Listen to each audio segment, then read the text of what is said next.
In the shadowed halls of Cranley Manor, a valet vanishes without a trace, leaving behind a blood-stained cigarette, a cryptic note, and a locked desk, hiding a secret that could tear a family apart.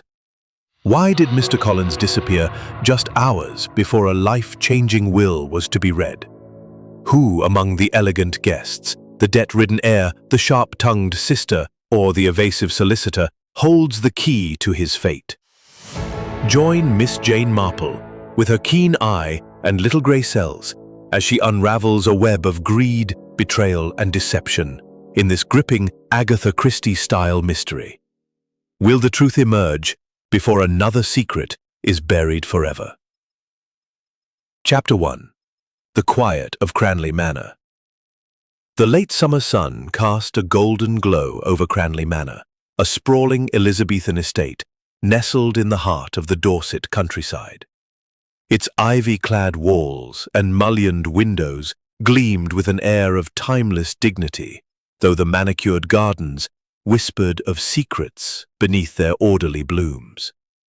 The manor belonged to the Cranley family, an old and wealthy lineage, now reduced to a handful of members who clung to tradition with a ferocity matched only by their hidden resentments. Miss Jane Marple, seated by the drawing-room window with her knitting needles clicking softly, observed the gathering with her usual quiet acuity. She had been invited to Cranley Manor by her old friend, Lady Eleanor Cranley, ostensibly for a weekend of bridge and conversation. But Miss Marple, with her keen understanding of human nature, sensed an undercurrent of unease beneath the polite chatter. The family had gathered to discuss the future of the estate, a matter complicated by the recent death of Sir Henry Cranley, the patriarch whose will had yet to be read. The room was filled with a carefully curated cast. Lady Eleanor, a stately widow with a penchant for control, her son, Rupert Cranley, a handsome but restless man of 35, rumoured to be in financial straits, his younger sister Beatrice, sharp-tongued and fiercely independent, who had returned from London with a mysterious air, and their cousin, Dr. Lionel Ashby, a quiet physician with a habit of adjusting his spectacles when nervous. There was also Clara Winthrop, Sir Henry's ward, a pale young woman of 22, whose quiet demeanour belied a certain intensity, and Mr. Gerald Hammond, the family solicitor, a man of impeccable manners but evasive eyes. Rounding out the group was Mrs. Violet Pennington, Lady Eleanor's companion, whose fluttering hands betrayed a nervous disposition. Miss Marple's needles paused as she noted the time, 4:15 p.m., as indicated by the ormolu clock on the mantel. Tea had just been served, and the conversation was stilted. Rupert was pacing, murmured something about the weather to Mrs. Pennington, who nodded absently. Lady Eleanor, presiding over the tea tray, spoke of the estate's history with a forced cheerfulness. "It is a pity," Lady Eleanor said, her voice crisp, "that Henry could not be here to see the roses this year. He was so fond of the gardens." "Indeed," said Rupert, his tone clipped, "though I dare say he cared more for his ledgers than his flowers." Miss Marple's eyes flickered with interest. The remark, though casual, carried a barb. She made a mental note of Rupert's impatience, his fingers drumming against the mantel. There was a tension here, she thought, not unlike the strange politeness of her own St. Mary Mead, where smiles often hid sharper truths. The conversation turned to the will, which Mr. Hammond was to read the following morning. "A formality, I'm sure," he said smoothly, though his glance darted toward Clara, who did not meet his eyes. Miss Marple observed this exchange, her mind already cataloguing the subtle cues: Clara's rigidity, Beatrice's sudden stillness at the piano, Dr. Ashby's quick adjustment of his spectacles. As the clock struck 4:30, a sharp cry echoed from the hall. The company froze. Mrs. Pennington gasped, her teacup clattering in its saucer. Rupert strode to the door, flinging it open to reveal Mary, the housemaid, pale and trembling. "It's Mr. Rupert's valet, sir," she stammered. "Mr. Collins, he's gone." "Gone?" Rupert's voice was sharp. "What do you mean, gone?" "He's not in his room, sir, nor anywhere in the house. His things are there, but he's vanished." Miss Marple set her knitting aside, her eyes bright with curiosity. A disappearance at Cranley Manor, she thought, was no mere accident. The little grey cells, as her friend Hercule Poirot might say, were already at work. Chapter 2. The Vanishing Valet. The air in Cranley Manor grew thick with unease as the housemaid's words hung in the drawing-room. Rupert Cranley's face darkened, his earlier restlessness now sharpened into agitation. "Vanished," he repeated, his voice carrying a note of disbelief. "Collins is not the sort to wander off. Where was he last seen?" Mary the housemaid wrung her hands, her eyes darting nervously. "He was in the East Wing, sir, near the library, around 3 o'clock. He said he was fetching your evening suit for pressing, but no one's seen him since." Miss Jane Marple, still seated by the window, observed the room with her characteristic calm. Her knitting needles lay idle in her lap, but her mind was far from still. A valet, she thought, does not simply vanish from a house like Cranley Manor, not without reason. She noted the reactions around her. Lady Eleanor's lips tightened, Beatrice's fingers lingered on the piano keys, and Clara Winthrop— While Mr. Gerald Hammond, the solicitor, cleared his throat and offered a placating smile. "We mustn't leap to conclusions," Hammond said, his tone measured. "Perhaps Mr. Collins has taken a walk in the grounds. These things are often simpler than they seem." "Simpler?" Beatrice snapped, rising from the piano. "A man disappears and you suggest he's admiring the shrubbery? Really, Mr. Hammond?" Miss Marple's eyes twinkled faintly. Beatrice's sharpness, she noted, was not mere temperament, but a shield, perhaps for something deeper. She filed the observation away, turning her attention to Rupert, who was already striding toward the door. "I'll search the house myself," he declared. "Mother, organize the staff. We'll find him." Lady Eleanor nodded, her composure unruffled, though Miss Marple detected a flicker of concern in her eyes. "Very well, Rupert. Mary, gather the servants and check every room. Dr. Ashby, perhaps you could assist in the grounds?" Dr. Ashby agreed with a murmur, his reluctance evident. As the room emptied, Miss Marple remained, her gaze drifting to Clara, who had not moved. The young woman's hands were clasped so tightly that her knuckles gleamed white against her dark dress. "Miss Winthrop," Miss Marple said gently, "you seem troubled. Did you know Mr. Collins well?" Clara started, her eyes meeting Miss Marple's for a fleeting moment before dropping. "Not well, no.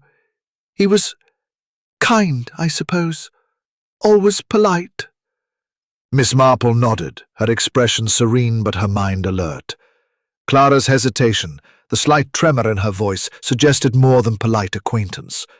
She made a mental note to revisit this later. The search yielded nothing. By 6 o'clock, as the sun dipped below the horizon, the household reconvened in the hall. Rupert's face was grim, his cigarette now a stub between his fingers. "Nothing in the house or gardens," he reported. "His belongings are in his room, coat, hat, even his pocketbook. It's as if he's stepped out of existence." Mrs. Pennington, Lady Eleanor's companion, clutched her handkerchief. "Oh, it's dreadful! What if he's been harmed?" "Nonsense," Lady Eleanor said sharply. "We must remain calm. I've telephoned the local police and they'll send Inspector Grayson shortly. In the meantime, we carry on." Miss Marple, standing quietly by the staircase, observed the group. The disappearance of a valet, she thought, was no trivial matter in a house like this. Valet's new secrets, intimate, dangerous secrets. Her eyes lingered on the grandfather clock in the hall, its hands pointing to 6:15 p.m. Time, she knew, was a clue in itself. Collins had been seen at 3 o'clock near the library. 3 hours leather-bound volumes and heavy oak furniture. The air smelled of polish and old paper. She moved slowly, her eyes scanning the room for anything amiss. Near the fireplace, she paused. A small brass key lay on the rug, half hidden by the fringe. She bent down, careful not to touch it, and noted its intricate design. It was not a door key, she thought, but perhaps for a desk or a box. As she straightened, she heard a creak behind her. Turning, she saw Beatrice standing in the doorway, her expression unreadable. "Miss Marple," Beatrice said, her voice cool. "You seem very interested in our little drama."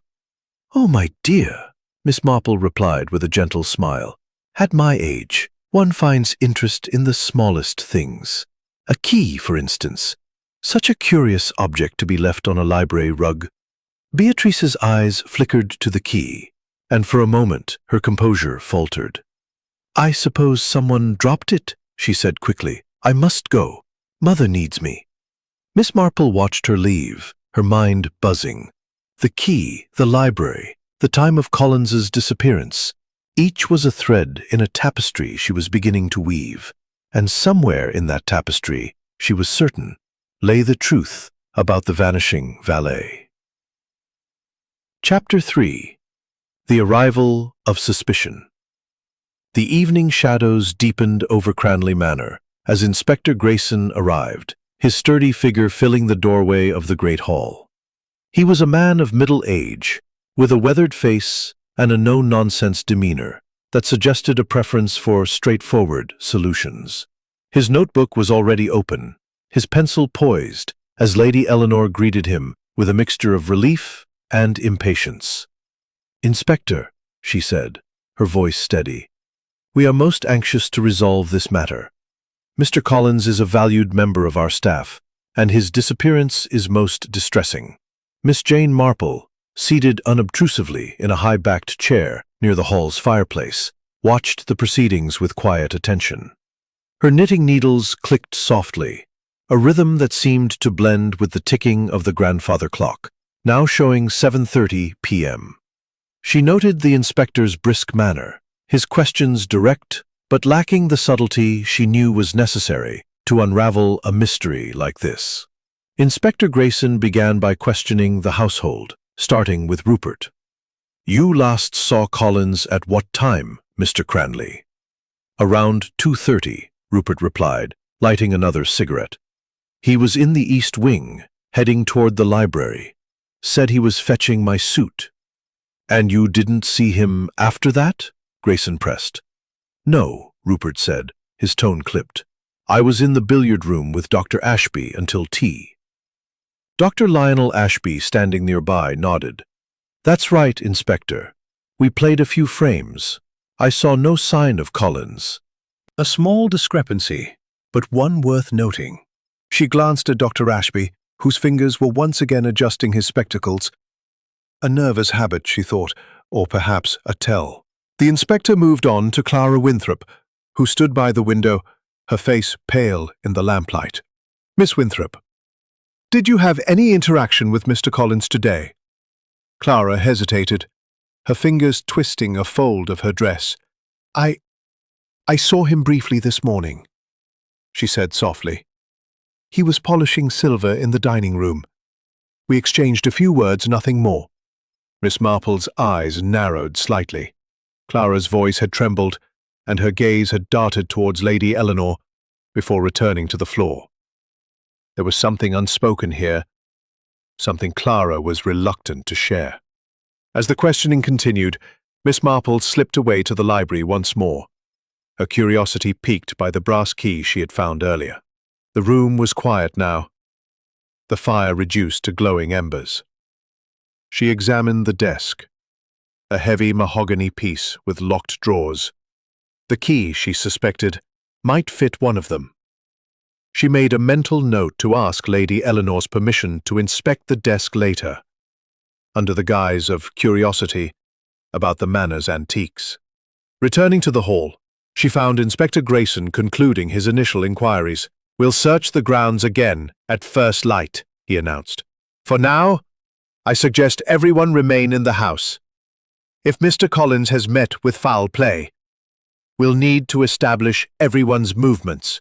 The household dispersed, their faces a mixture of worry and suspicion. Miss Marple lingered, her eyes catching a fleeting exchange between Beatrice and Mr. Hammond. The solicitor leaned close, murmuring something, and Beatrice's expression hardened before she nodded curtly and walked away. Miss Marple's lips pursed. Secrets, she thought, were as plentiful in Cranley Manor as the roses in its gardens. Later, as the household retired for the night, Miss Marple sat by her bedroom window, her knitting untouched. She reviewed the day's events. Collins's disappearance at 3 o'clock, the brass key in the library, Rupert's discrepancy, Clara's hesitation, and Beatrice's guarded exchange with Hammond. Each was a piece of a puzzle, and Miss Marple knew that puzzles, when approached with patience, always revealed their patterns. She recalled a similar incident in St. Mary Mead, when a gardener's sudden absence had uncovered a web of deceit involving a forged will. "People," she murmured to herself, "are so very predictable in their unpredictability."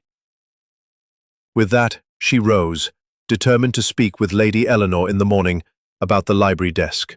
The key, she felt certain, held a clue to the vanishing valet, and perhaps to something far more sinister lurking within Cranley Manor. Chapter 4. The Threads of Inquiry. Polished floors. Breakfast was a subdued affair, the clink of cutlery and the murmur of strained conversation filling the dining room. Miss Jane Marple, seated at the far end of the table with a cup of tea, observed the gathered company with her usual quiet scrutiny. The absence of Mr. Collins, the valet, hung over the room like a storm cloud, and the impending reading of Sir Henry Cranley's will added a palpable tension. Lady Eleanor presided over the meal with her customary poise, though Miss Marple noted the slight tremor in her hand as she poured tea. Rupert, his eyes shadowed from lack of sleep, pushed his plate away untouched. Beatrice, dressed in a severe black frock, stabbed at her eggs with unnecessary force, while Clara Winthrop sat silent, her gaze fixed on her lap. Dr. Lionel Ashby murmured pleasantries to Mrs. Pennington, whose nervous chatter filled the silences, and Mr. Gerald Hammond, the solicitor, maintained a careful neutrality, his eyes darting between the family members. Miss Marple sipped her tea, her mind turning over the events of the previous day. The brass key she had found in the library was foremost in her thoughts. She had resolved to examine the desk it might unlock, but first she needed to speak with Lady Eleanor. As the meal concluded, she approached her old friend with a gentle smile. "Lady Eleanor," she said softly, "might I have a word? I couldn't help but notice the fine desk in the library, such a handsome piece. Do you know its history?" Lady Eleanor's eyes flickered with surprise, but she nodded. "Of course, Jane. It was Henry's favorite. He kept his private papers there. Would you like to see it?" Miss Marple followed Lady Eleanor to the library, where the morning light revealed the room's details more clearly. The rows of books, the heavy velvet curtains, the mahogany desk with its locked drawers. Lady Eleanor produced a ring of keys from her pocket, but none fit the small, intricate lock on the top drawer. "How curious," she murmured. "I thought I had all the keys." "Perhaps," Miss Marple said, her tone mild, "this one might fit." She produced the brass key she had found on the rug, holding it delicately between her fingers. Lady Eleanor's face paled slightly. "Where did you find that?" "On the floor, near the fireplace," Miss Marple replied. watching her friend closely. It seemed out of place. Lady Eleanor hesitated, then nodded. Try it, then. The key turned smoothly in the lock, and the drawer slid open to reveal a collection of papers, a small notebook and a sealed envelope addressed to Clara. Miss Marple's eyes sharpened, but she said nothing, allowing Lady Eleanor to examine the contents.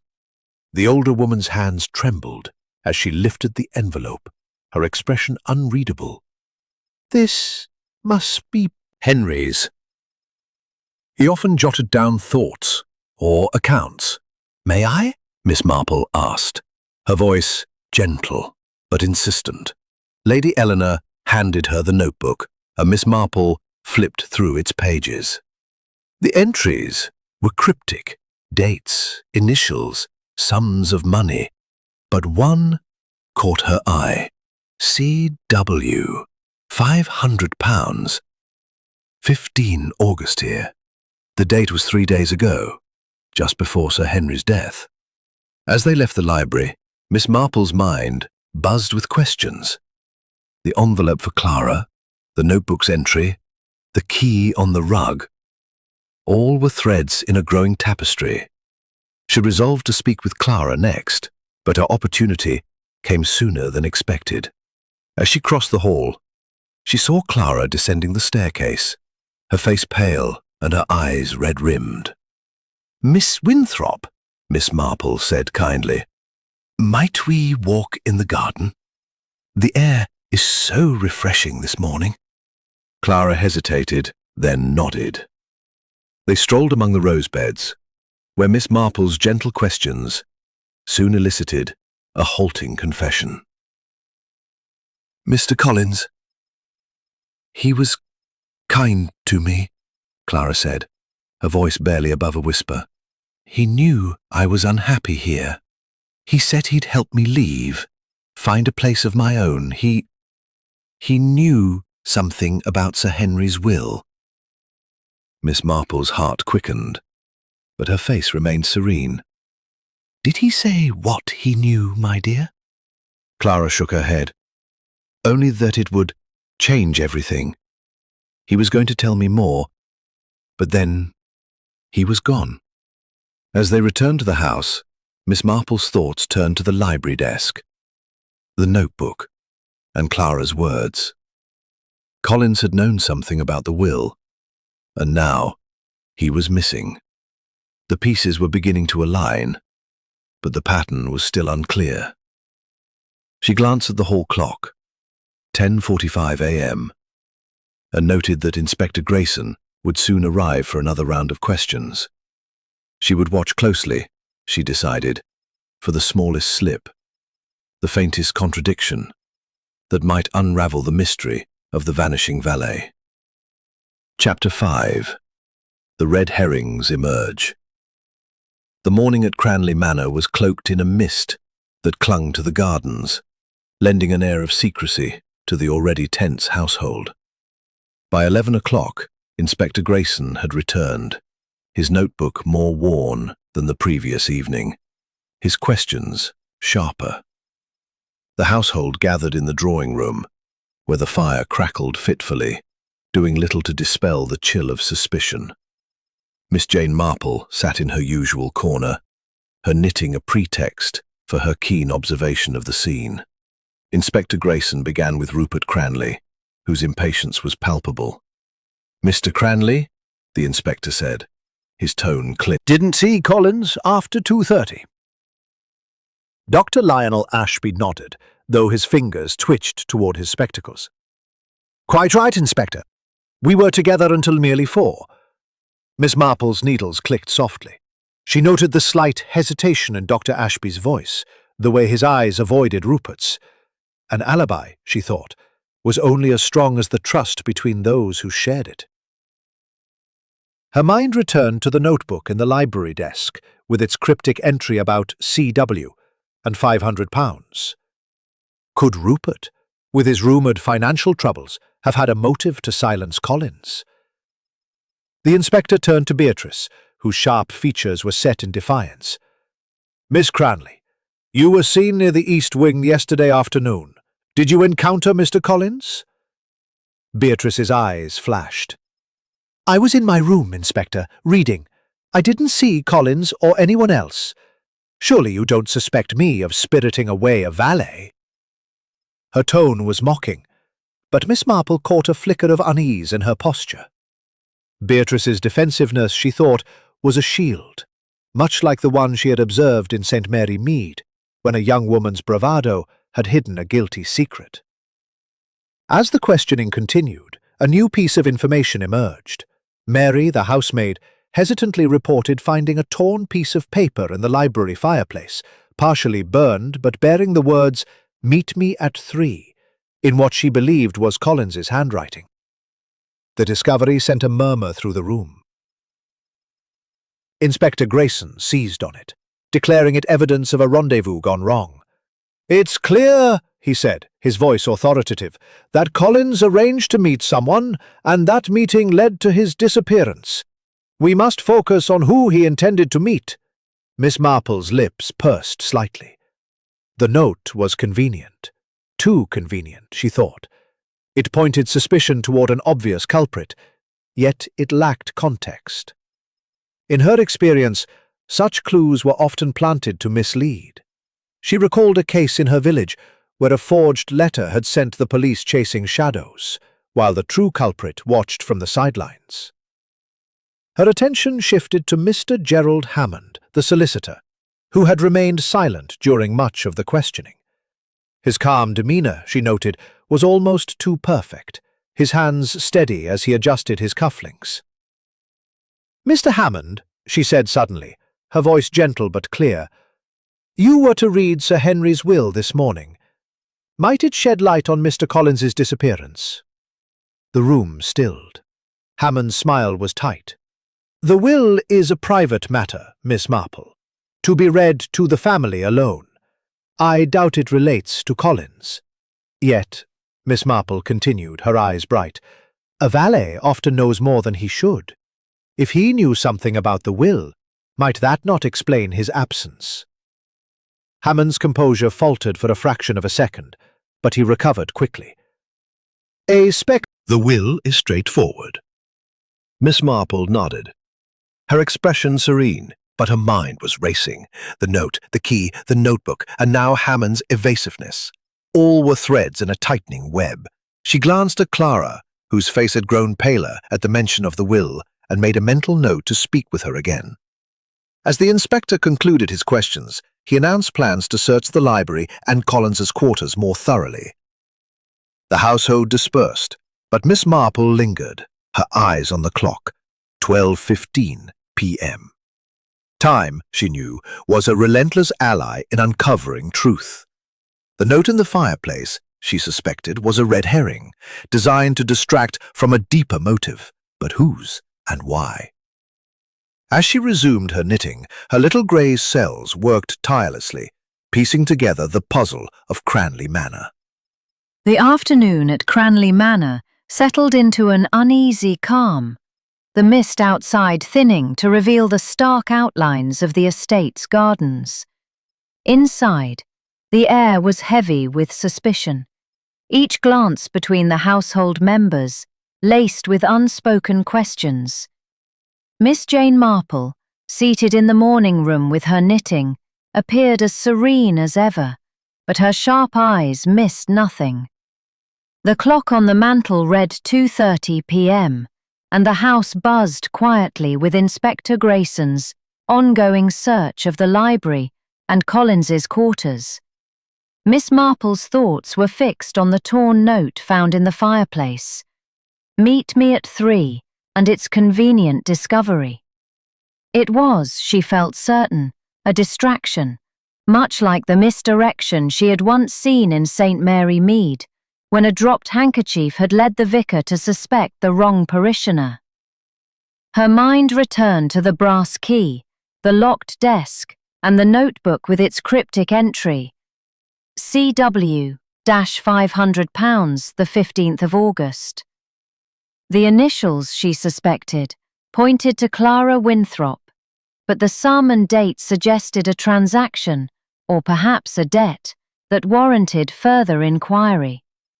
She decided to explore Collins's quarters herself, under the guise of offering assistance to the inspector.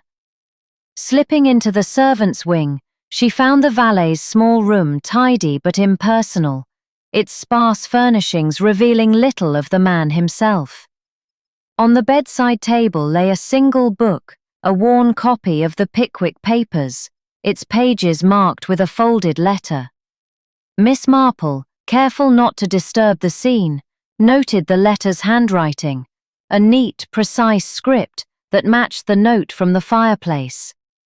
The letter, addressed to "My dear friend," spoke of a plan to secure our future and was signed with a single initial, C.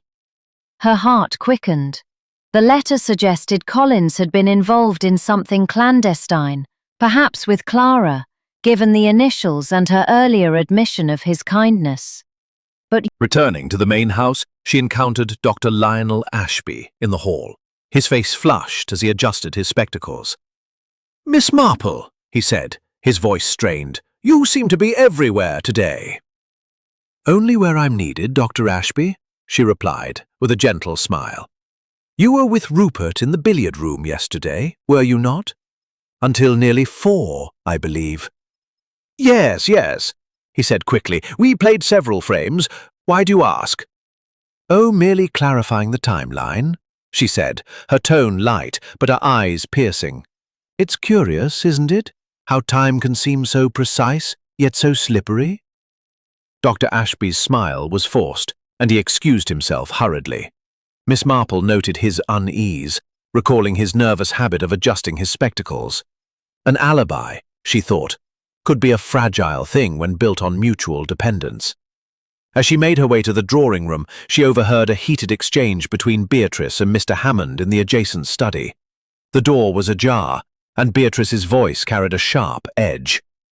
"You know as well as I do, Gerald, that the will changes everything. If Collins knew, he could have—" "Hush!" Hammond interrupted, his tone low but urgent. "Not here, Beatrice. Walls have ears." Miss Marple stepped back, her presence unnoticed, but her mind raced. The will again.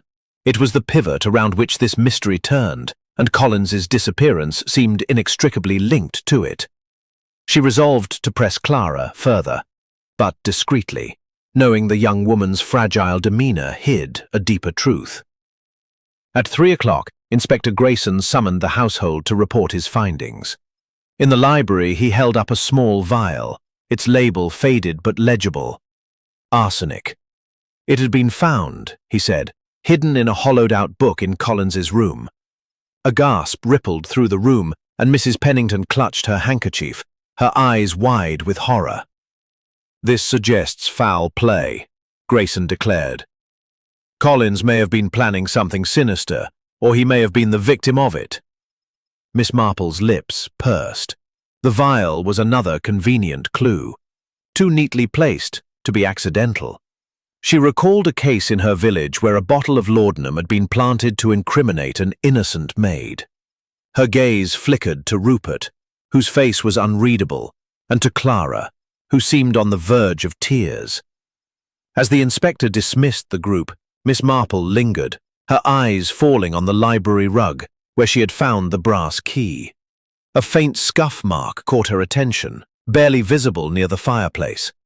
Kneeling carefully, she examined it, a smudge of dirt, perhaps from a shoe, suggesting someone had stood there recently, perhaps in haste. It was a small detail, but to Miss Marple, such details were the scaffolding of truth. The clock struck 3:30 p.m., and she rose, her mind weaving the day's discoveries. The letter in Collins's room, the arsenic vial, and the scuff mark. Each was a clue, but the pattern remained elusive. She knew, however, that patience and observation would soon reveal the shape of the mystery and the truth behind the vanishing valet. Chapter 7. The Web of Motives. The late afternoon light filtered through the tall windows of Cranley Manor, casting intricate patterns on the polished floors. The household was restless. The discovery of the arsenic vial in Collins's room fueling whispers and wary glances. Miss Jane Marple, seated in the morning room with her knitting, appeared absorbed in her stitches, but her mind was a whirl of connections. The vial, she thought, was too conveniently placed, much like the torn note in the fireplace. It pointed suspicion towards Collins, but Miss Marple suspected it was meant to obscure a larger truth. Her thoughts returned to the notebook in the library desk, with its entry of CW £500, the 15th of August, and the letter in Collins's room, signed with a single C. Clara Winthrop, she felt certain, was at the heart of this mystery, though whether as victim or conspirator remained unclear. The heated exchange she had overheard between Beatrice and Mr. Hammond also lingered in her mind, their mention of the will suggesting a secret that Collins may have uncovered. As the clock struck 4 p.m., Miss Marple sought out Clara, finding her alone in the conservatory, surrounded by blooming orchids. The young woman's face was drawn, her hands twisting a handkerchief. Miss Marple approached with her usual gentle demeanor, her voice soft but probing. "My dear," she said, settling onto a wicker chair, "you seem troubled. I wonder if you might tell me more about Mr. Collins. He spoke of helping you, did he not?" Clara's eyes widened, and she hesitated before speaking. He was kind, Miss Marple. He saw how unhappy I was here, always under Lady Eleanor's thumb. He said he knew a way for me to be free, but he wouldn't tell me more until he was sure. "Sure of what, Miss Winthrop?" Miss Marple asked, a tone encouraging. Clara's voice dropped to a whisper. "He said it was about the will. He's overheard something between Mr. Hammond and someone else. He wouldn't say who. He was afraid, I think." Miss Marple's needles paused, her mind racing. Collins's fear suggested he had stumbled upon something dangerous, perhaps a secret that threatened the delicate balance of Cranley Manor. She recalled the envelope addressed to Clara in the library desk, now in Lady Eleanor's possession. Its contents, she suspected, might hold the key to Collins's disappearance. Before she could press further, the conservatory door opened, and Rupert entered, his expression stormy. "Clara, Mother wants you in the drawer." "Nature, Mr. Cranley," she replied with a serene smile. "It is such a fascinating study." Rupert grunted and escorted Clara out, leaving Miss Marple alone. She rose, her steps purposeful, as she made her way to the library. The scuff mark near the fireplace had intrigued her, and she wished to examine it further. Kneeling carefully, she studied the rug.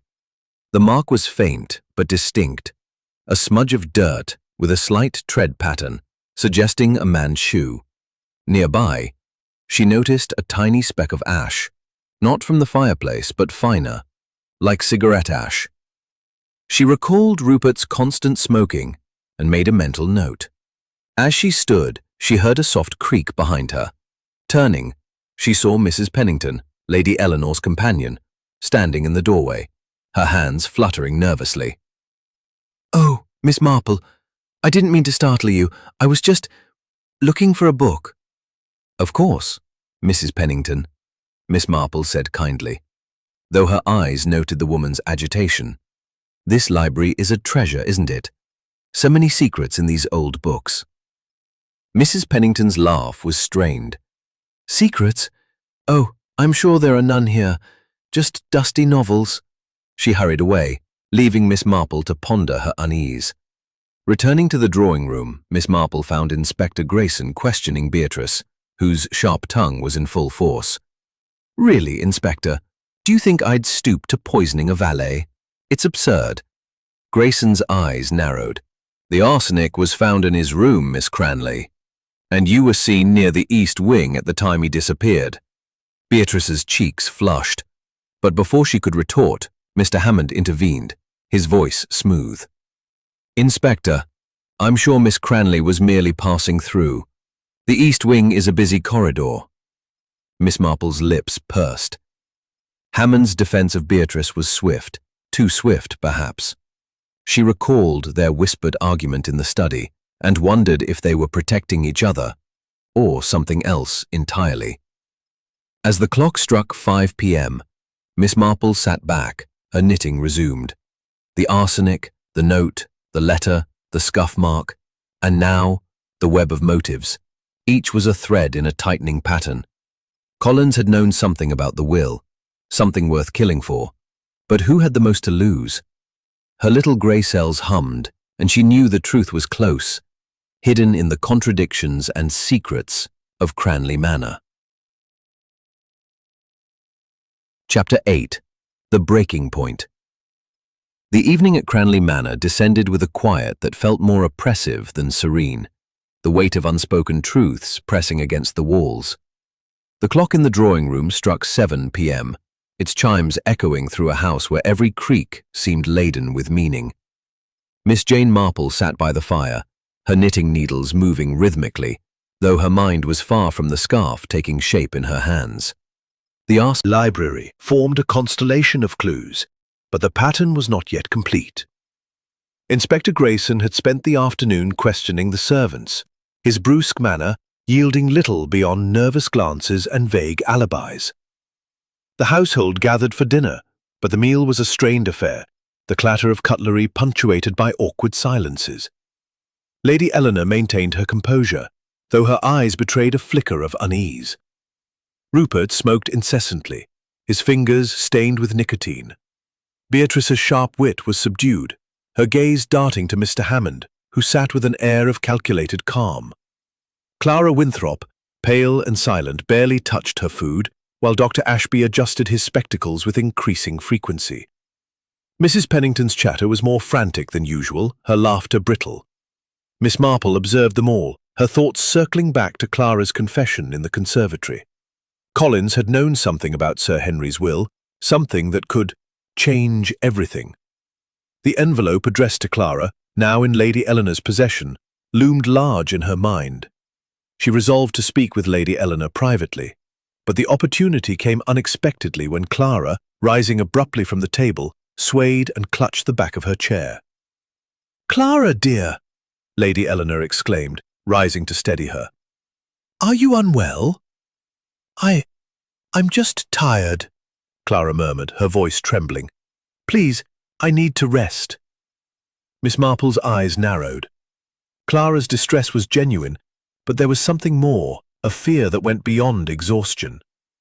As Lady Eleanor escorted Clara upstairs, Miss Marple followed discreetly, offering her assistance. "I have some experience with young ladies in distress," she said gently. "Might I sit with her for a moment?" Lady Eleanor hesitated, then nodded. In Clara's bedroom, Miss Marple sat by the bedside, her voice soothing. "My dear, you've been carrying a heavy burden. Won't you tell me what troubles you?" Clara's eyes filled with tears, and after a moment she broke. "It's the will," she whispered. "Collins told me.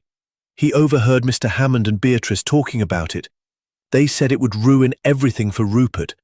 I didn't understand, but Collins was frightened. He said he'd tell me more, but then he was gone, and I'm afraid they've done something to him." Miss Marple's heart quickened, but her face remained calm. "Did Collins say anything else, Miss Winthrop? Anything about money, perhaps, or a letter?" Clara's breath hitched.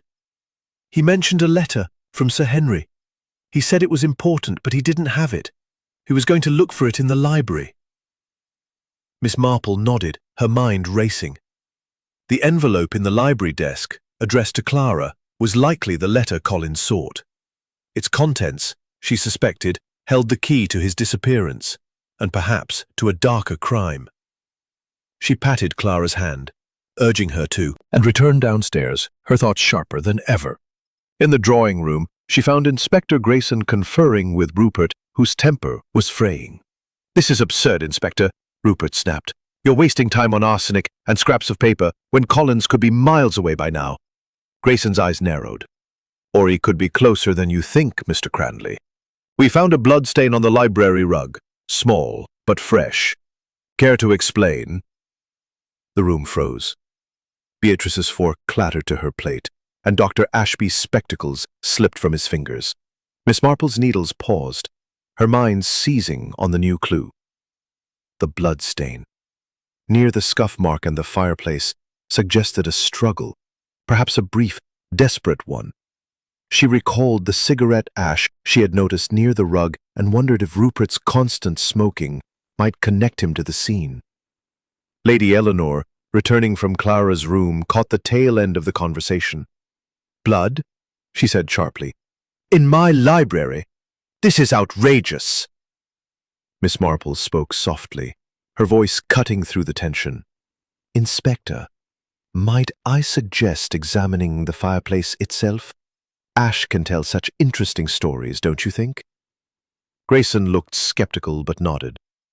"Very well, Miss Marple. We'll check it." As the inspector moved to organize a search, Miss Marple's gaze lingered on the group. Clara's confession had confirmed her suspicions. The will was the heart of the mystery, and Collins's knowledge of it had made him a target. The bloodstain and the ash were new threads, tightening the web around the household. Someone, she knew, was on the verge of breaking, and with that break, the truth would begin to unravel. The clock struck 8 p.m., and Miss Marple resumed her knitting, her little grey cells working tirelessly. The pattern was emerging, and she was determined to follow it to its end. Chapter 9. The Tightening Net. The night had settled heavily over Cranley Manor, the darkness outside mirroring the growing unease within. The drawing room, lit by the soft glow of lamps, buzzed with tension as Inspector Grayson returned from his examination of the library fireplace. Miss Jane Marple sat in her corner, her knitting needles clicking rhythmically, though her eyes were alert, catching every glance and gesture among the household. The clock on the mantel read 9:15 p.m., its steady ticking a reminder that time was narrowing the space for secrets. Grayson held up a small evidence bag, his expression grim. "We found this in the fireplace," he announced, revealing a partially burned cigarette stub, its papers stained with a faint trace of blood. "It matches the brand Mr. Cranley smokes, and the blood is fresh, likely from yesterday afternoon." Rupert's face reddened, his hand instinctively reaching for the cigarette case in his pocket. "That's preposterous," he snapped. "I smoke dozens of those a day. Anyone could Have taken one from my room." Miss Marple's needles paused. The cigarette stub, she thought, was a compelling clue, but its placement in the fireplace felt staged, much like the arsenic vial and the torn note. She recalled the scuff mark and cigarette ash she had noticed near the library rug, and now this blood-stained stub added a new layer. Rupert's agitation, she noted, was genuine, but whether it stemmed from guilt or fear of being framed, she could not yet determine. Lady Eleanor's voice cut through the room, sharp and commanding. "Inspector, are you suggesting my son is involved in this nonsense? It's unthinkable." Grayson's eyes narrowed. "I'm suggesting, Lady Eleanor, that someone in this house knows more than they're saying. The bloodstain, the cigarette, the arsenic all point to foul play." Miss Marple's gaze flickered to Beatrice, whose hands were clenched tightly in her lap, and to Mr. Hammond, whose calm facade showed the faintest crack, a slight tightening of his jaw. Clara, seated near the window, looked on the verge of collapse, while Dr. Ashby's spectacles were now a constant fidget in his hands. Mrs. Pennington's nervous chatter had ceased, her eyes darting between the others as if seeking an escape. Seizing the moment, Miss Marple spoke, her voice gentle but deliberate. "Inspector, might I ask if the fireplace showed any other signs of disturbance? A fire, perhaps, lit in haste to destroy evidence?" Grayson hesitated, then nodded. There was fresh ash, more than you'd expect from a single cigarette. Someone may have burned something larger. Miss Marple nodded, her mind racing. The fireplace, she thought, was a focal point. The note, the cigarette, and now possibly other destroyed evidence. She recalled Clara's confession about Collins's fear and his mention of a letter tied to the will. The envelope addressed to Clara, still in Lady Eleanor's possession, loomed large in her thoughts. She resolved to press Lady Eleanor about it, but discreetly. As the inspector dismissed the group to continue his investigation, Miss Marple approached Lady Eleanor, who was arranging flowers in a vase with forced composure. "My dear friend," Miss Marple said softly, "that envelope in the library desk addressed to Clara, might it be wise to examine it? It could shed light on Mr. Collins's intentions." Lady Eleanor's hand froze mid-motion, her eyes meeting Miss Marple's with a flash of unease. "It's a private matter, Jane. Henry's wishes for Clara are delicate. I'll give it to her when the time is right." Miss Marple's smile was serene, but her mind noted the evasion. Rupert's cigarette, Clara's fear, Beatrice's argument with Hammond, and now Lady Eleanor's reluctance. All were threads converging on the will. She suspected Collins had uncovered a truth that threatened someone's future, and the blood in the library suggested that truth had come at a cost. As the clock struck 9:45 p.m., Miss Marple returned to her knitting, her little grey cells working tirelessly. The cigarette stub was a clue, but not the answer. The real truth, she felt certain, lay in the envelope, and in the secrets it guarded. She would need to apply pressure, subtly but firmly, to unravel the mystery before the net closed entirely. Chapter 10. The Trap is Set. The atmosphere in Cranleigh Manor had grown taut as a bowstring, each member of the household moving with the cautious tread of those who sense a storm approaching. By the morning of the third day, the mist outside had lifted, but the air inside remained heavy with suspicion. Miss Jane Marple, seated in the morning room with her knitting, observed the gathering with her usual quiet acuity.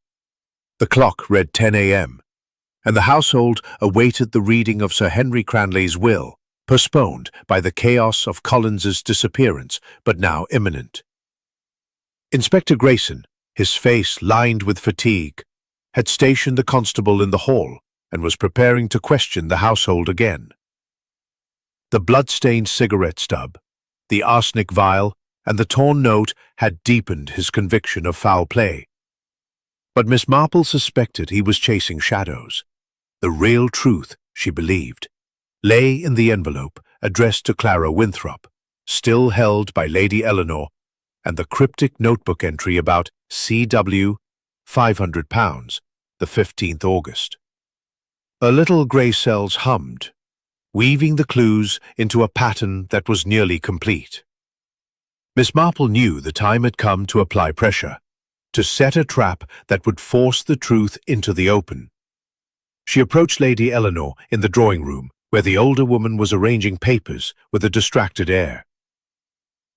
"My dear," Miss Marple said gently, "I wonder if we might discuss that envelope for Clara. If it pertains to the will, it could clarify Mr. Collins's intentions and, perhaps, his fate." Lady Eleanor's hand trembled, but her voice was firm. "Jane, I've told you it's a private matter. I'll give it to Clara after the will is read."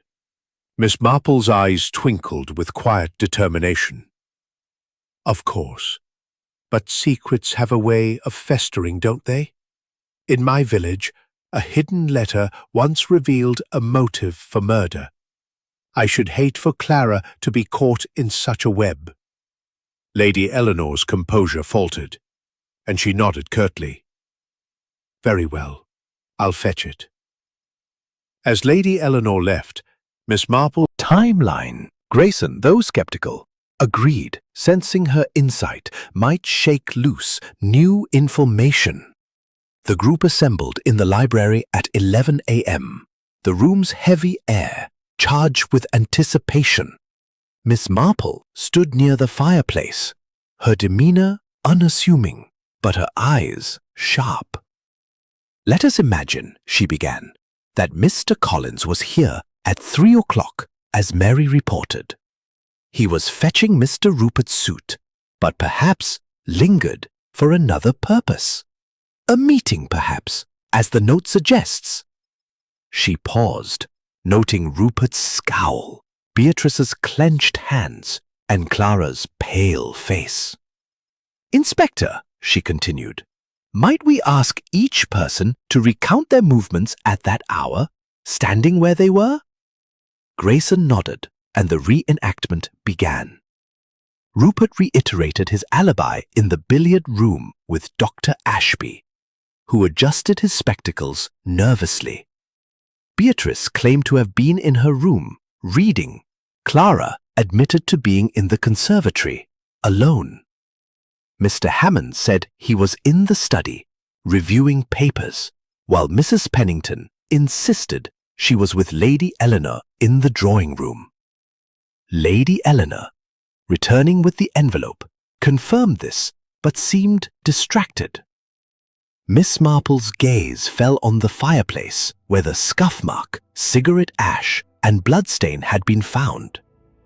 "Curious," she said, her voice soft but clear, "that a cigarette stub, stained with blood, was found here near a scuff mark suggesting a struggle. And yet, Mr. Rupert, your alibi places you elsewhere. Dr. Ashby, you corroborate this, but your manner suggests hesitation." Dr. Ashby's face flushed, and he stammered, I was with Rupert, I swear." Miss Marple smiled gently. "Of course, but alibis, like secrets, can be fragile." She turned to Lady Eleanor, who clutched the envelope tightly. "Lady Eleanor, perhaps now is the time to share the contents of that letter. It may illuminate why Mr. Collins felt threatened." The room stilled. Lady Eleanor hesitated, then opened the envelope with trembling hands. She read aloud, her voice faltering. "My dear Clara, if you receive this, I am gone. The will names you my heir, not Rupert, to protect the estate from his debts. Forgive me for the burden this places upon you. Henry." A gasp rippled through the room. Rupert's face drained of color, his cigarette falling to the floor. Beatrice's eyes widened, and Mr. Hammond's calm facade cracked, his hands clenching. Clara burst into tears, while Dr. Ashby and Mrs. Pennington exchanged uneasy glances. Crack in the facade that would reveal the culprit. Chapter 11. The Mask of Loyalty. The late afternoon light filtered through the heavy drapes of Cranley Manor, casting a muted glow over the drawing room where the household had reconvened after a brief respite.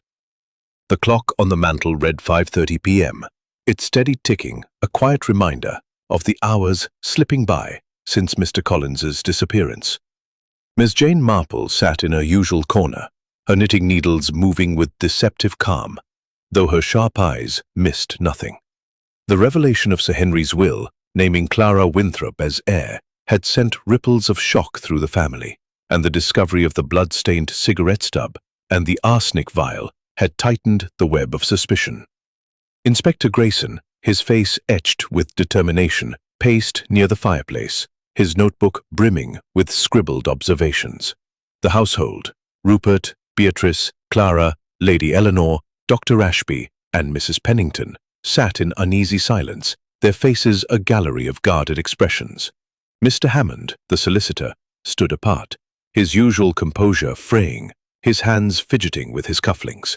Miss Marple noted his unease, her mind circling back to the cryptic notebook entry, CW, £500, 15th August, and the letter in Collins's room, signed with a single C. The pieces were aligning, but one question lingered. Who had the most to gain by silencing the valet? Miss Marple's thoughts were interrupted by a sharp exchange between Rupert and Beatrice. "You knew about the will, didn't you?" Rupert snapped, his cigarette smouldering in his hand. "You and Hammond, whispering in corners, plotting to keep me in the dark." Beatrice's eyes flashed, her voice cutting. "Don't be absurd, Rupert. I only heard rumors, nothing more. If anyone's to blame, it's your reckless spending that forced Father's hand." Miss Marple's needles paused, her gaze flickering to Beatrice. The sharpness, she thought, was a mask, much like the one she had seen in St. Mary Mead, when a young woman's defiance hid a deeper guilt. Beatrice's quick defense of herself and her subtle shift of blame suggested she knew more than she admitted. Inspector Grayson seized the moment, his voice authoritative. "Enough. Miss Cranley, you were seen near the East Wing at 3 o'clock, when Collins vanished. And you, Mr. Hammond, were in the study nearby. Care to explain?" Hammond's face paled, but his voice remained smooth. "I was reviewing papers, Inspector, as I've said. The East Wing is a busy corridor, hardly proof of wrongdoing." Miss Marple spoke softly, her tone gentle but piercing. "Indeed, Mr. Hammond, but corridors carry whispers. Mr. Collins, I believe, overheard something he should not have, perhaps a conversation about the will, and someone ensured he could not share it." The room stilled, all eyes on her. Clara's hands trembled, and she spoke in a whisper. He told me he was frightened. He said he'd heard something dangerous, but he wouldn't say what." Miss Marple nodded, her mind racing. The letter in Collins's room, the blood in the library, the cigarette stub, all pointed to a desperate act to protect a secret. But whose? She recalled Dr. Ashby's shaky alibi, his brief absence from the billiard room, and Mrs. Pennington's nervous claim of being with Lady Eleanor. Loyalty, she thought, could be a mask for betrayal. Determined to test her theory, Miss Marple turned to Dr. Ashby, her voice mild. "Dr. Ashby, you were with Mr. Rupert until nearly 4, but you stepped out to fetch a book, did you not? Did you pass the library on your way?" Ashby's spectacles slipped, his fingers fumbling to adjust them. Yes, I went to the study, briefly. I didn't see Collins, I swear." Miss Marple's eyes twinkled. "Of course, but in a house like this, one sees more than one admits." She glanced at Mrs. Pennington, whose handkerchief was now a crumpled ball in her hands. "Mrs. Pennington, you were in the hall near the East Wing at 3 o'clock, not with Lady Eleanor as you claimed. Did you see anything unusual?" Mrs. Pennington's face crumpled, her voice breaking. I saw Mr. Hammond near the library door looking agitated. I thought he was just upset about the will. I didn't think—" Hammond's voice cut in, sharp and desperate. "That's enough. I was in the study, as I said. This is all conjecture." Miss Marple's smile was serene, but her words were steel. "Conjecture, Mr. Hammond, becomes truth when the pieces fit. A blood-stained cigarette, a scuff mark, a hidden letter, all suggest a plan to silence Mr. Collins, and your presence near the library at the critical hour is most illuminating." The tension in the room was palpable, each face a mask of loyalty or guilt. Miss Marple knew the truth was close, but one final clue was needed. As the clock struck 6 p.m., she resolved to search the East Wing herself, suspecting that Collins, alive or dead, was hidden nearby. The mask of loyalty, she thought, was about to slip, revealing the face of the culprit. Chapter 12. The Unraveling Threads. The library at Cranley Manor was thick with tension, the air heavy with the weight of Lady Eleanor's revelation about Sir Henry's will. The clock on the mantel struck 11:45 a.m., its chimes a stark reminder of the hours ticking by since Collins's disappearance. Miss Jane Marple stood near the fireplace, her slight figure commanding the room's attention, despite her unassuming demeanor. Her knitting lay forgotten in the morning room, for now her focus was entirely on the faces before her, each a mask hiding secrets, motives, and fears. Forgery! It must be! Clara, tears streaming down her pale cheeks, shook her head. I didn't know, Rupert. I swear I didn't ask for this. Miss Marple's eyes flickered between them, noting the raw pain in Clara's voice and the fury in Rupert's. She turned to Lady Eleanor, whose composure was fraying, her fingers gripping the envelope as if it were a lifeline. Lady Eleanor, Miss Marple said gently, this letter changes much. Did you know of Sir Henry's intentions before his death? Lady Eleanor's lips tightened. I suspected he might favour Clara, she admitted. He spoke of protecting the estate, but I never saw the letter until yesterday. Miss Marple nodded, her mind racing. The letter confirmed Collins's knowledge of a secret that threatened Rupert's inheritance, a motive for silencing the valet. But the blood-stained cigarette stub, the scuff mark, and the arsenic vial suggested a more complex plot. She recalled the letter in Collins's room, signed with a C, and Clara's confession that he had promised to help her escape. The pieces were aligning, but one crucial thread remained loose. Inspector Grayson, standing by the library door, seized on Rupert's outburst.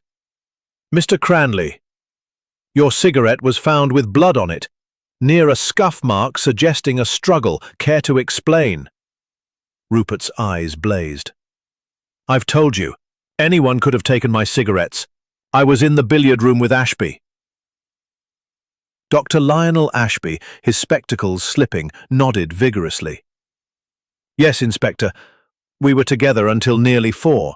Miss Marple's voice cut through, soft but piercing. Dr. Ashby, your loyalty is admirable, but your hesitation betrays you. Were you truly with Mr. Cranley at 3 o'clock when Collins was last seen? Ashby's face flushed and he stammered. I may have stepped out briefly to fetch a book from the study, but Rupert was there when I returned. A murmur rippled through the room. Miss Marple's eyes gleamed. The crack in the alibi was small but significant. She turned to Beatrice, whose sharp features were set in a mask of defiance. Miss Cranley, she said, you were overheard speaking with Mr. Hammond about the will, saying it would ruin everything for Rupert. Did you know of this letter? Beatrice's eyes flashed, but her voice was steady. I heard rumours, yes, but I didn't know for certain. Hammond mentioned father was considering changes, but I thought it was idle talk. Mr. Hammond, his calm facade now strained, interjected, I only relayed what Sir Henry hinted at during our last meeting. I had no knowledge of the letter's specifics. Miss Marple's gaze lingered on Hammond, noting the slight tremor in his hands. She recalled their whispered argument in the study, and suspected he knew more than he admitted. Turning to the group, she spoke. Knew of a letter that altered the inheritance.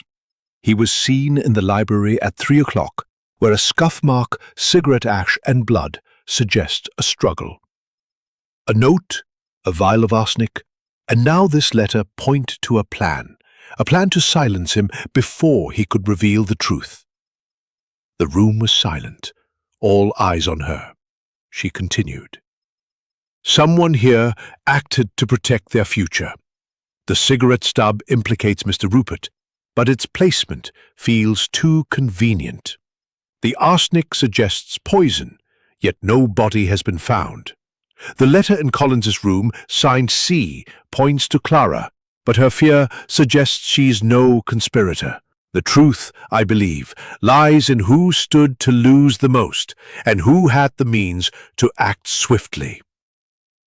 Mrs. Pennington, her hands fluttering, suddenly gasped. Oh, Miss Marple, you can't mean one of us killed him? Miss Marple's smile was gentle but unyielding. I mean, Mrs. Pennington, that the truth is near, and when it emerges, it will be as clear as the roses in your garden. As the clock struck noon, Miss Marple stepped back, her trap tightening. The household was on edge, and she knew the culprit was close to breaking. The letter, the blood, the ash, all with threads in a tapestry now almost complete. She needed only one final push to unravel the mystery of the vanishing valet. Chapter 13. The Shadow of Truth. The midday sun cast sharp shadows across the library of Cranley Manor, where the household remained gathered, their faces taut with anticipation and dread. The clock on the mantel struck 12:15 p.m., its chimes a solemn underscore to the mounting tension. Miss Jane Marple stood near the fireplace, a slight frame belying the authority of her presence. Her eyes, bright with the clarity of her little grey cells, scanned the room, noting every flicker of unease. Rupert's clenched jaw, Beatrice's rigid posture, Clara's tear-streaked face, Dr. Ashby's fidgeting hands, Mr. Hammond's strained composure, and Mrs. Pennington's nervous fluttering. The revelation of Sir Henry's letter, naming Clara as his heir, had shattered the fragile equilibrium of the household. Miss Marple knew the truth was close. The threads of the mystery, the blood-stained cigarette stub, the scuff mark, the arsenic vial, the torn note, and the cryptic letter in Colin's room now woven into a nearly complete pattern. The valet's disappearance, she was certain, was tied to his knowledge of the will, and the clues suggested a desperate act to silence him. Inspector Grayson, his notebook bristling with scribbled notes, paced near the library desk. "Miss Marple," he said, Fireplace. In my village, I once saw a man accused of theft because of a glove left at the scene, a glove placed there by another. We must look deeper." She turned to the group, her voice gentle but commanding. "Let us revisit the moment of Mr. Collins's disappearance. He was seen at 3 o'clock in this library, fetching Mr. Rupert's suit, but perhaps seeking something else. The letter we now know named Miss Winthrop as heir. A scuff mark, blood, and cigarette ash suggest a struggle, yet no body has been found. Why?" Rupert's face darkened. "You're implying I attacked him, Miss Marple? I was in the billiard room." "Indeed," Miss Marple said, her eyes twinkling. "Dr. Ashby confirms this, though he admits to stepping out briefly. But let us consider another possibility. Someone wished to make it appear that you were involved, Mr. Rupert. The cigarette stub, stained with blood, was placed in the fireplace, not burned, but placed to point to you." A murmur ran through the room. Beatrice's eyes narrowed, and Mr. Hammond adjusted his cufflinks, a faint sheen of sweat on his brow. Miss Marple continued, "The arsenic vial found in Collins's room is another misdirection. Poison requires a body, yet we have none. The note, 'Meet me at 3,' suggests a rendezvous, but its partial burning is too neat, as if meant to be found. These clues are shadows designed to obscure the truth." Clara's voice broke the silence, trembling but clear. "Miss Marple, you think someone framed Rupert? But why?" Miss Marple's gaze softened as she looked at Clara. "My dear, the why is in the will. You were to inherit, a fact that threatened someone's future. Collins knew this and was prepared to help you. His disappearance was no accident. It was a necessity." She turned to Mr. Hammond, her voice deceptively mild. "Mr. Hammond, you were privy to Sir Henry's intentions. You spoke with Miss Beatrice about the will, warning it would ruin everything for Rupert. Did you also speak with Collins, perhaps to ensure his silence? Hammond's face paled, his hands clenching. I did no such thing. I only discussed legal matters with Sir Henry. Miss Marple's eyes gleamed. Yet, you were in the study at 3 o'clock, near the library. And Mrs. Pennington, you were not with Lady Eleanor at that hour as you claimed. I saw you in the hall, near the east wing, looking quite distressed. Mrs. Pennington gasped, her handkerchief fluttering to the floor. I was fetching Lady Eleanor's shawl. I didn't see Collins. Miss Marple nodded, her trap closing. Perhaps. Key, Miss Marple. She smiled faintly. That, Inspector, we shall discover. But first, we must confront the one who orchestrated this deception. Her gaze settled on Mr. Hammond, whose composure was crumbling. Mr. Hammond, shall we discuss the notebook in the library desk? The entry for C.W., £500, 15th August. A payment, perhaps, to secure your loyalty. Hammond's voice shook. You are mistaken, Miss Marple.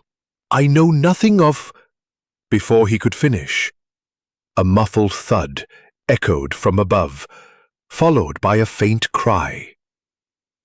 The household froze, and Miss Marple's eyes gleamed. Quickly, Inspector, she said. The truth is breaking free. As Grayson and the others rushed toward the sound, Miss Marple followed, her heart steady, but her mind racing. The net was tightening, and the shadow of truth was about to step into the light. Chapter 14. The Truth Revealed. The muffled thud and faint cry from above sent a jolt through Cranley Manor, shattering the tense silence in the library. Inspector Grayson, his face set with determination, led the charge up the grand staircase, followed closely by Rupert, Beatrice, and Lady Eleanor. Clara hesitated, her eyes wide with fear, while Dr. Ashby and Miss Pennington trailed nervously. Miss Jane Marple followed at a measured pace, her mind sharp and focused, the threads of the mystery now converging towards a single, inevitable truth. The sound had come from the east wing, near the attic stairs. As the group reached the narrow corridor, Grayson pushed open a heavy oak door leading to a small storage room, rarely used and cluttered with old trunks and furniture. The air was stale, thick with dust, and the dim light revealed a figure slumped against a wall. Mr. Collins, the missing valet, bound and gagged, but alive, his face bruised and his eyes wide with relief.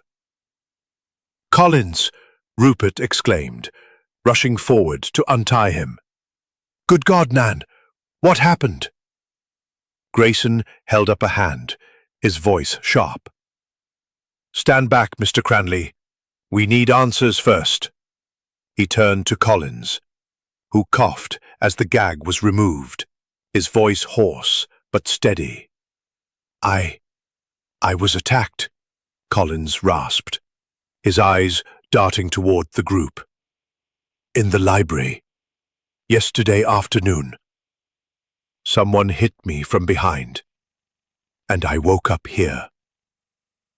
Miss Marple's household, shaken but compliant, followed her back to the library, where the clock now read 12:45 p.m. Collins, supported by Rupert and Dr. Ashby, was seated in a chair, a glass of water in his trembling hands. Miss Marple stood by the fireplace, her slight figure radiating quiet authority. "Let us piece this together," she began, her eyes scanning the group. Mr. Collins knew of a letter in Sir Henry's desk, naming Miss Winthrop as his heir. This knowledge threatened someone's future, for the will would strip Mr. Rupert of his inheritance due to his debts. Collins, loyal to Miss Winthrop, intended to help her claim her rightful place, but someone acted to prevent this. She paused, her gaze settling on Mr. Hammond. "Mr. Hammond, you were Sir Henry's solicitor, privy to his intentions. The notebook in the desk recorded a payment to C.W., Clara Winthrop, on the 15th of August, just before Sir Henry's death. But it also recorded your involvement, did it not? You were to ensure the new will was suppressed, perhaps for a price." Hammond's face contorted, his voice rising in protest. "This is outrageous! I had no part in—" Miss Marple raised a hand, her voice gentle but unyielding. "Please, Mr. Hammond, the facts speak clearly. You were in the study at 3 o'clock, near the library, when Collins was attacked. The scuff mark and blood on the rug suggest a struggle, and the cigarette stub, carefully placed in the fireplace, was meant to implicate Mr. Rupert. But you miscalculated. The stub was not burned, and the blood was too fresh to suggest a fatal wound. You needed Collins out of the way until the will could be read or altered." Clara gasped, her eyes fixed on Hammond. You knew about the letter? You told me Sir Henry trusted you."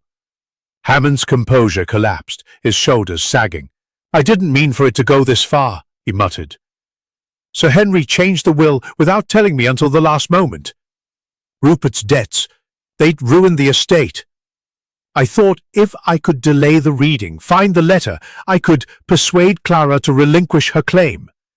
Collins overheard me speaking with Beatrice. He knew too much.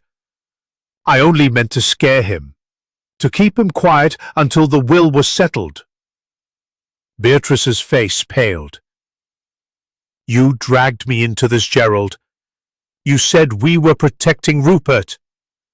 Miss Marple nodded, her expression serene. "Indeed, Miss Cranley, you were an accomplice, perhaps unwittingly, in Mr. Hammond's plan. The note in the fireplace, the arsenic vial, these were your attempts to shift suspicion, were they not? But the truth, as it always does, has emerged." Grayson stepped forward, his handcuffs ready. Clara. "My dear, you are free now to claim what is yours, though I know it brings little joy in such circumstances." The clock struck 1 p.m., and Miss Marple stepped back, her work done. The tapestry of clues, the key, the letter, the blood, the ash, had woven a truth that none could deny. The mystery of the vanishing valet was solved, but its echoes would linger in Cranley Manor for years to come. Chapter 15. The Reflection. The library at Cranley Manor was bathed in the soft light of early afternoon, the sun filtering through the mullioned windows to cast gentle patterns on the polished floor.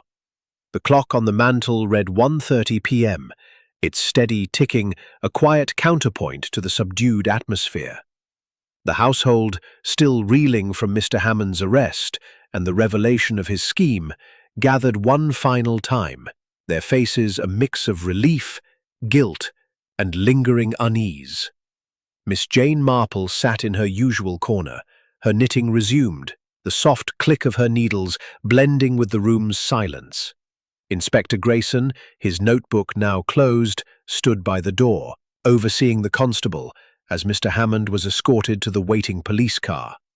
Collins, the valet, had been taken to the local hospital for treatment, his bruises and exhaustion a testament to his ordeal in the attic. Clara Winthrop, pale but composed, clutched the letter from Sir Henry, her inheritance now a heavy reality. Rupert Cranley sat slumped in a chair, his cigarette unlit, his anger replaced by a weary resignation. Beatrice, her sharp features softened by shame, avoided her brother's gaze, while Lady Eleanor maintained a brittle dignity, her hands folded tightly in her lap. Dr. Ashby and Mrs. Pennington hovered on the edges, their nervous habits subdued by the weight of the truth. Miss Marple's eyes, bright with quiet wisdom, surveyed the room. The mystery of the vanishing valet had been solved, the threads of clues, the brass key, the blood-stained cigarette stub, the scuff mark, the arsenic vial, the torn note, and the cryptic letter in Colin's room, woven into a tapestry of deceit.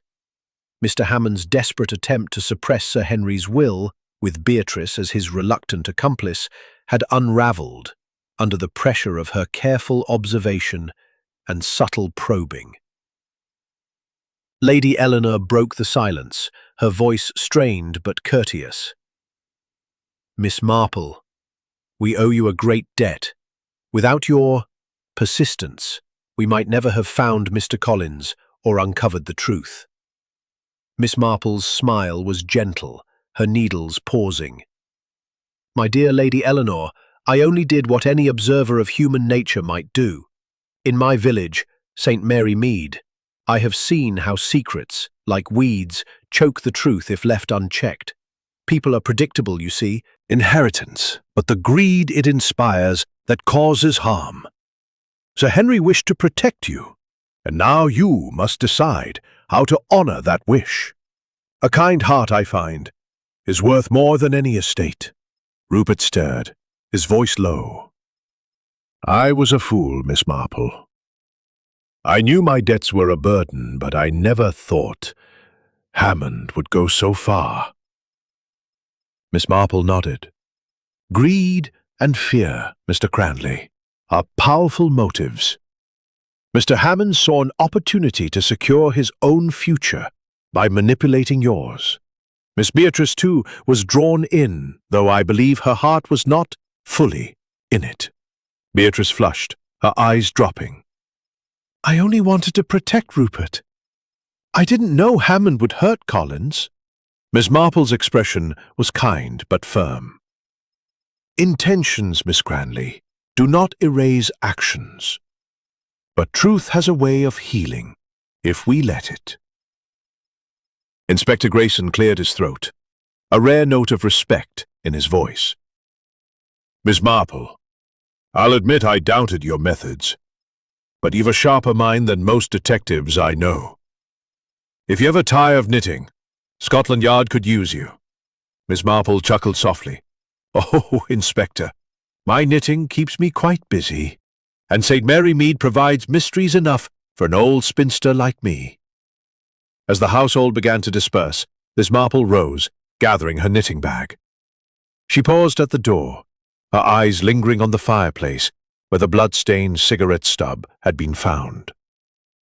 "The smallest things," she murmured to herself, "tell the greatest stories." By 2 p.m., she was in her room, packing her modest suitcase. The case was closed, and her work at Cranley Manor was done. As she prepared to return to St. Mary Mead, she reflected on the fragility of human nature, how greed, fear, and loyalty could twist even the most orderly lives into chaos.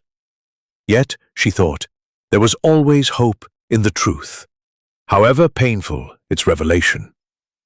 With a final glance at the manor's ivy-clad walls, Miss Marple stepped into the waiting car, her heart light with the satisfaction of a puzzle solved. The roses in the garden bloomed as brightly as ever, but she knew their beauty hid no more secrets.